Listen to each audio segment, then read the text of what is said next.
A paz do Senhor Jesus, meus irmãos, aqui é o pastor Jair Duarte e hoje eu quero falar um pouco sobre o propósito.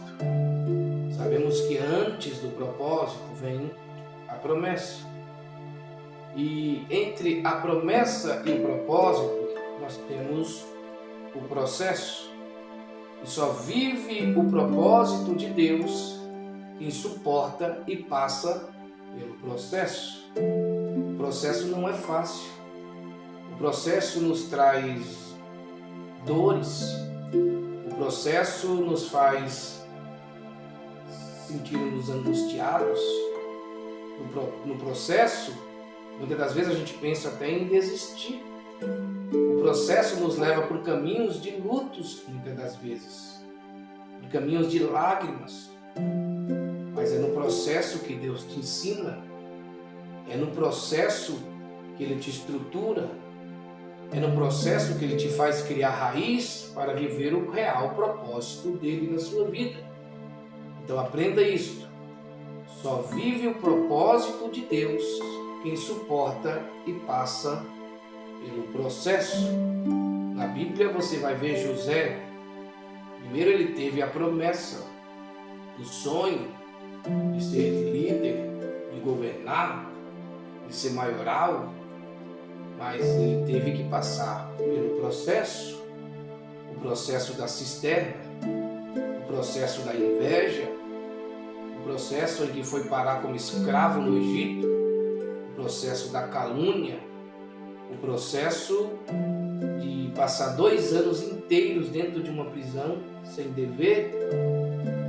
Ele passou pelo processo, mas ele também alcançou o propósito de Deus. Se assentou no trono de governador do Egito. A Bíblia também vai dizer de Davi. Davi, antes de viver o propósito, ele passou, ele recebeu a promessa, ele foi ungido rei, ele seria o futuro rei de Israel. Porém, ele passou pelo processo do deserto. Muitas vezes dormiu em cavernas. Houve um momento que o salmista Davi ele teve que se fingir de louco para não morrer. Quantas vezes Davi pensou que Deus lhe havia esquecido no processo? Mas ele viveu o propósito de Deus. Ele se assentou no trono. Ele foi um dos melhores reis que a Bíblia nos cita.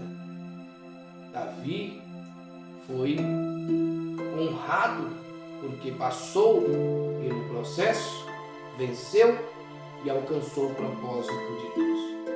Por isso eu digo para você que hoje está enfrentando este processo, passe por ele, não desista, levante a sua cabeça e vá em frente, porque você vai viver o real propósito de Deus. O processo dói sim, o processo nos faz até mesmo duvidar, mas Deus está hoje falando contigo. Passe pelo processo para viver o propósito. Deus abençoe vocês. Fiquem na paz do nosso Senhor Jesus.